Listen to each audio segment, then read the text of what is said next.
Bismillahirrahmanirrahim. Assalamualaikum warahmatullahi wabarakatuh. Kita lanjutkan ke uh, keuangan publik pada masa Abbasiyah dan Turki Utsmani. Ini lanjutan pertemuan kemarin ya. Sebelumnya kita lanjut ke Abbasiyah dan Turki Utsmani. Tapi seperti biasa, kita baca basmalah dulu sebelum memulai pertemuan kita. Bismillahirrahmanirrahim. Dan Ibu harap kalian semua dalam kondisi yang baik, sehat, dan tidak kekurangan suatu apapun insya Allah. Sehingga bisa menyerap pertemuan kita dengan baik gitu ya insya Allah. Pengelolaan keuangan publik pada masa Abbasiyah ini karena runutannya panjang, mungkin kalian juga bisa belajar atau kembali mengingat sejarah pemikiran ekonomi Islam di masa ini yang lebih detail gitu untuk masa-masanya, karena yang saya soroti hanya bagaimana pengelolaan keuangan publiknya gitu, jadi nggak terlalu banyak ke arah bagaimana masing-masing pengelolaan di masa Abbasiyah, hanya pada era-era kekhalifahan tertentu saja, jadi nggak dari awal saya cerita. Tetapi yang harus kita ketahui juga pada masa dinasti Abbasiyah sendiri, kemajuan itu tercapai pada dua pemimpin, yaitu Khalifah Harun al-Rasyid dan yang kedua adalah Al-Ma'mun. Nah, Khalifah Harun al-Rasyid ini, Al-Ma'mun sendiri adalah memimpin setelah pemimpin kekhilafahan Harun al-Rasyid. Nah, pada masa Abbasiyah, perolehan pemasukan negara yang besar itu justru dari aktivitas perekonomian, yaitu dari perdagangan dan juga dari pungutan pajak, jadi dari pajak, kemudian juga dari aspek perdagangan. Nah, pemasukan kas negara yang begitu besar itu tidak dikorupsi tentunya dan menggunakan dananya untuk menyejahterakan rakyatnya. Pusat saat itu di Abbasiyah itu di Baghdad itu dibangun dengan sangat indah dan megah, di mana pada masa itu gedung-gedung berdiri tinggi dan sarana peribadah tentu menyebar, sarana pendidikan juga fasilitas kesehatan gratis itu banyak dilakukan dengan pelayanan yang prima. Nah, di masa Abbasiyah bidang administrasi di bidang administrasi, orang non-Arab mendapatkan fasilitas dan menduduki jabatan strategis, di mana khalifah itu menjadi kepala pemerintahan seperti biasa, yang menjadi penguasa tertinggi sekaligus menguasai jabatan keagamaan dan pemimpin yang sakral. Kemudian di masa Abbasiyah ini dibentuk diwan-diwan yang antara lain adalah yang pertama Diwan Al-Surta, yaitu kalau di kita sekarang kan departemen-departemen yang membantu presiden gitu. Nah, ini diwan-diwan ini adalah departemen-departemen yang membantu khalifah. Yang pertama adalah Diwan Al-Surta, itu departemen kepolisian kalau kita, yang menjaga memelihara keamanan, harta dan nyawa masyarakat. Nah, ini pada Khalifah Mahdi ini diciptakan untuk inspeksi pasar gitu, makanan, minuman, memeriksa timbalan. Jadi kalau di kita kan kayak sekarang tuh ada BP POM gitu yang meriksa itu tuh. Nah, atau YLKI yang untuk ke konsumennya. Justru kalau misalnya di masa Abbasiyah itu langsung berada di bawah departemen kepolisian tadi gitu. Nah, kemudian ini untuk yang kedua ada namanya Diwan Al-Sawafi yang bertanggung jawab atas urusan harta kerajaan atau kekhalifahan. Ini jadi khusus kalau kita mungkin departemen keuangan mungkin ya seperti itu. Jadi lebih ke arah harta-harta kerajaan. Kemudian ada Dewan Dia. Ini justru hanya mengurusi kekayaan pribadi kepala negara gitu. Kalau di kita mungkin nggak ada ya yang mengurus itu. Kemudian Diwal An-Najri fil Al-Mazalim. Ini lebih kayak hukum gitu, lembaga hukumnya gitu. Kemudian di departemen ini rakyat bisa mengajukan banding atas ketidakadilan kayak mahkamah konstitusi Mahkamah Agung, konstitusi yang kayak gitu, yang naik-naik banding. Kemudian ada Dewan Al-Azimah. Ini adalah kayak lembaga auditnya lembaga audit kegiatan pemerintah. Kemudian ada Dewan Al-Atta, ini untuk mengurusi dan mengatur harta-harta hibah. Kemudian Dewan Al-Sir, mengurus tentang Badan Intelijen Negara. Kemudian ada Dewan Akriha yang mengurus irigasi atau kanal air dan sanitasi kalau kita bilang departemen tentang perairan ya.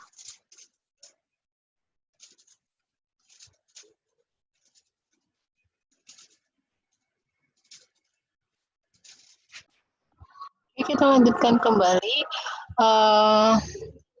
bagaimana pengelolaan keuangan publik pada masa Khalifah Harun Ar-Rasyid.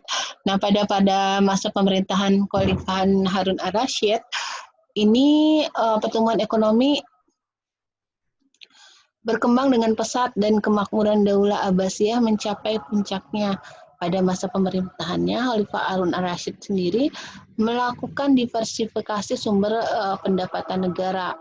Kemudian beliau juga membangun Baitul Mal untuk mengurus keuangan negara dengan menunjuk seorang wajiz yang menjadi kepala beberapa diwan, yaitu di sini Dewan Al-Hasanah yang tugas mengurus seluruh pemerintahan negaraan, untuk di Dewan Al-Hajrah dan sebagainya.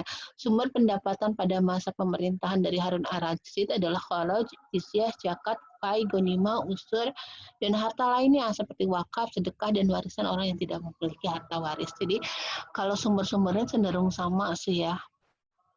Yang berbedanya adalah pendapatan mereka memang besar dari perdagangan. Nah, kemudian seluruh pendapatan negara tersebut dimasukkan ke dalam Baitul Mal dan dikeluarkan berdasarkan kebutuhan.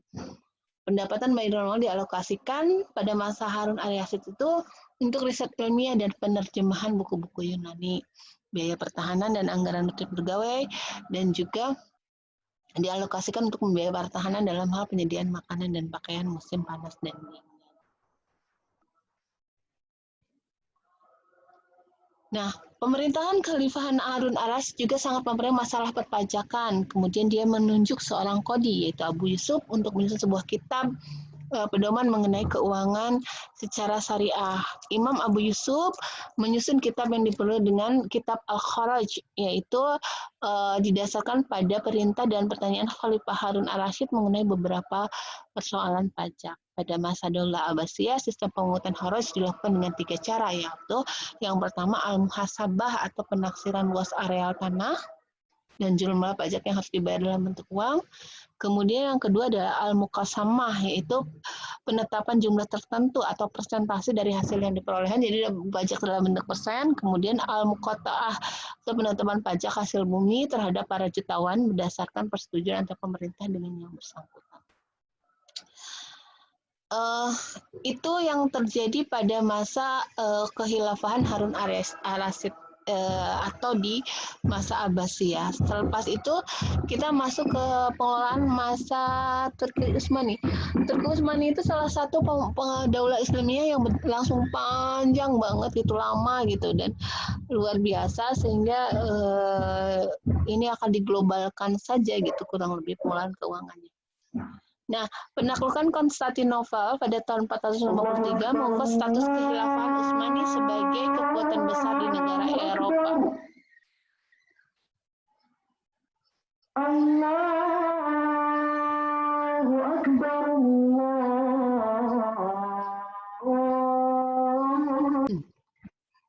pengelolaan keuangan publik masa Turki Utsmaniyah. Penaklukan Konstantinopel pada tahun 1453 ini mengubah status khilafahan Utsmani sebagai kekuatan yang besar di Eropa, bahkan menjadi kekuatan terbesar di Eropa dan Tenggara dan Mediterania Timur. Nah, di waktu itu program utama Utsmaniyah adalah ekspansi. Jadi kebanyakan pada masa Turki Utsmaniyah itu melakukan ekspansi sehingga sampai ke wilayah Eropa. Kemudian benua Eropa, Asia, dan Afrika ini juga disegani untuk di negara-negara di dunia. Nah, harta kekayaan negara pada saat itu dimanfaatkan untuk stabilisasi kondisi negara sehingga kemakmuran rakyat terpenuhi dan kewibawaan negara terpandang. Khilafah belum betul-betul memperhatikan urusan rakyat, mulai dari madrasah, rumah sakit, perdagangan, dan industri serta masalah administrasi ketentaraan dan sebagainya. Kemudian pasca dari keruntuhan kekuasaan Rum yang dipimpin oleh dinasti Seljuk, Turki pada tahun 1300-an, Anatolia itu terpecah menjadi beberapa negara merdeka yang disebut dengan Emirat Ghazi. Nah, salah satu Emirat Ghazi itu dipimpin oleh Utsman I yang kelak menjadi asal usul dari Utsmaniyah gitu. Nah, Utsman I memperluas batas pemukiman Turki sampai jadi awalnya ada Turki Utsmaniyah itu dari perpecahan pada masa kekuasaan Rum setelah kan waktu itu Abbasiyah ditaklukkan oleh ini ya apa waktu itu tuh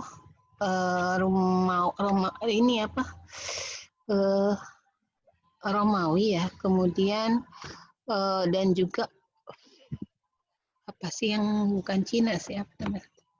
Nah, kemudian setelah itu terpecah dan di tahun 1200-an tersebut, kemudian ada satu Emirat Ghazi-nya dipimpin oleh Utsman I yang sekarang namanya menjadi asal usul nama Utsmaniyah. Nah, Utsman I memperluas batas pemukiman Turki sampai dengan kekaisaran Bizantium. Nah, pada abad yang sama, kekuasaan Utsmaniyah mulai meluas sampai Mediterania Timur dan Balkan. Kemudian putra Utsman I itu atau Orhan menaklukkan kota Bursa pada tahun 1324 dan menjadikan sebagai ibu kota negara Utsmaniyah. Nah, kejatuhan dari Bursa menandakan berakhirnya kendali Bizantium atas Anatolia di barat laut. Kemudian kota di Saloniki direbut oleh Utsmaniyah dari Republik Venesia pada tahun 1387. Kemenangan Utsmaniyah di Kosovo tahun 1389 mengawali kejatuhan pemerintah Serbia di wilayah itu dan membuka jalan perluasan Utsmaniyah di Eropa. Kemudian pertempuran Nikopolis pada tahun 1936 ini dianggap sebagai perang salib terbesar terakhir pada abad pertengahan, gagal juga menghambat laju bangsa Turki Utsmani. Jadi pada saat itu kehilafahan Turki Utsmaniyah itu memang gencar untuk melakukan ekspansi gitu hampir ke seluruh dunia gitu. Pada masa abad ke-15 dan 16 Turki Utsmani itu merupakan periode ekspansi dan memang ini tingkat kemakmuran dan kesejahteraan paling tertinggi dan dipimpin oleh sultan atau khalifah yang memang tegas dan efektif. Sistem perekonomian berada dalam kemajuan yang pesat, kemudian pemerintah juga berhasil mengendalikan rute-rute perdagangan darat, terutama jalur perdagangan antara Eropa dan Asia. Kemudian selanjutnya Sultan Salim I memperluas batas timur dan selatan. Nah, dan kemudian mendirikan pemerintahan Utsmaniyah di Mesir serta mengerahkan angkatan laut ke Laut Merah. Nah, setelah ekspansi tersebut, persaingan pun pecah antara Kekaisaran Portugal dan Kesultanan Utsmaniyah yang sama-sama berusaha menjadi kekuatan besar di kawasan tersebut. Pemerintah Utsmaniyah menerapkan pengembangan kawasan Bursa, Adrianople, dan Istanbul. Semuanya adalah ibu kota dari Utsmaniyah dan menjadi pusat perdagangan dan industri besar karena di kota-kota tersebut para pedagang dan perajin memainkan peran besar dalam pembentukan metropolis baru. Nah, karena luasnya daerah kekuasaan Utsmaniyah, maka hal itu juga membuat pengembangan dari sistem pemerintahan dan sistem keuangan. Salah satunya adalah di Utsmaniyah sendiri adanya susunan badan keuangan dan bendahara negara menjadi berkembang menjadi lebih baik di Kesultanan Utsmaniyah dibandingkan dengan pemerintahan kehilafahan lainnya, mau di Abbasiyah ataupun di Umayyah. Kenapa? Karena memang karena luas, jadi harus lebih terstruktur dengan lebih baik. Nah, pada abad ke-17, organisasi keuangan Usmania merupakan yang paling maju dibandingkan organisasi keuangan lainnya pada saat itu. Jadi, hampir sebuah negara pada abad 17 itu yang paling maju adalah di Utsmania. Terutama pada abad tersebut juga di Eropa disebut sebagai the Dark Age atau masa kegelapan Eropa, sehingga di mana wilayah-wilayah Eropa itu dikuasai oleh sistem gereja dan tidak fokus pada perekonomian dan sebagainya, sehingga itu bagian dari the dark age gitu, masa gelap Eropa lah. Kemudian di organisasi keuangan dikembangkan birokrasi juru tulis yang dikenal dengan man of the pen sebagai kelompok terpisah dan separuhnya diisi ulama yang sangat berpengalaman. Jadi dalam pengelolaan keuangan di sini itu banyak ulama-ulama yang ada di sana untuk menentukan fikih dan sebagainya. Nah, secara umum sejarah perekonomian Utsmani dapat dibagi menjadi dua periode. Yang pertama periode klasik yang berbasis kepada pertanian. Pada periode tersebut, Khilafah Utsmani memberi keleluasaan kepada setiap orang untuk mengembangkan potensi pertanian. Yang kedua, era reformasi. Di era ini merupakan era sistem perbaikan sistem pemerintahan, yaitu proses administrasi dan sistem politik dari tangan militer kepada sipil. Tujuannya untuk memberikan fungsi layanan publik yang lebih baik. Nah, sumber pendapatan Daulah Utsmaniyah juga sendiri banyak diperoleh dari pertama tentu saja dari ghanimah atau hasil dari ekspans ghanimah maupun fai ya, perluasan wilayah serta dari fiskal yaitu pajak. Selain pajak, pendapatan negara juga banyak mengandalkan sektor pertanian karena sebagian besar wilayah itu memang dan Turki Utsmani itu kekhilafan itu fokus pada pertanian gitu. Sebagai sebuah negara besar, memiliki banyak potensi dan menjadi penunjang pendapatan negara dan kekuatan militernya. Di antara sumber daya tersebut dan kekuatan ekonomi dari Turki Utsmani, pertama adalah daratan di Anatolia. Khilafah Utsmani mewarisi jalur Karavanserai. Yang ini merupakan jalur utama perdagangan sehingga menyebabkan pemasukan yang luar biasa atau pendapatan luar biasa bagi negara.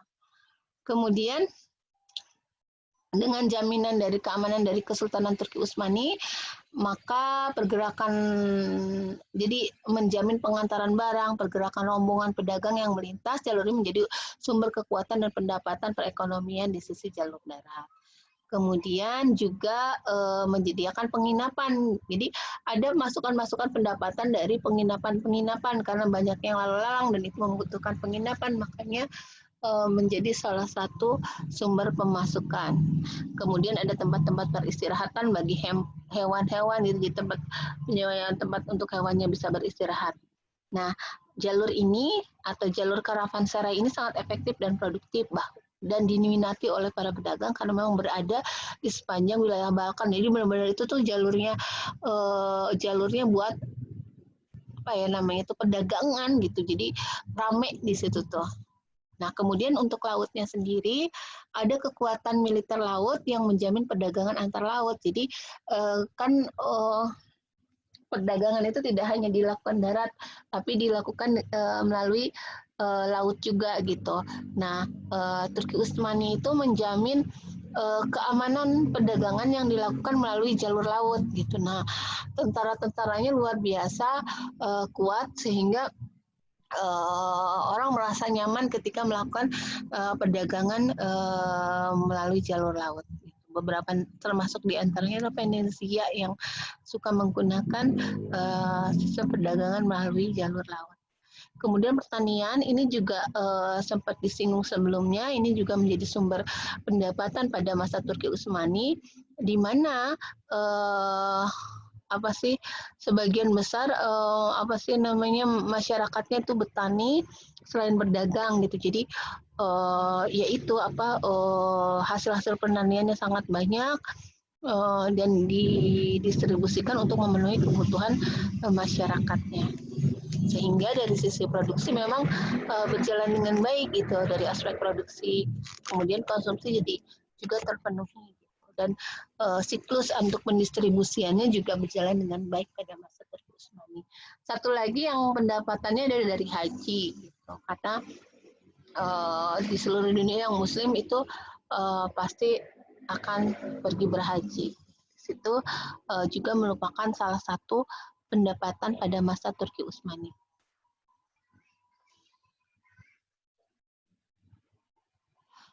Turki Utsmani mengatur sistem keuangannya itu jauh lebih baik dibanding negara-negara Islam sebelumnya dan bahkan dibandingkan imperium sebelumnya dari kerajaan lain, baik yang semasanya maupun yang sebelumnya. Nah, hal ini berlangsung sampai abad ke-17. Setelah itu negara-negara berhasil mencapai kemajuan yang pesat dan mulai meninggalkan Turki Utsmani secara perlahan di bidang pengelolaan keuangan.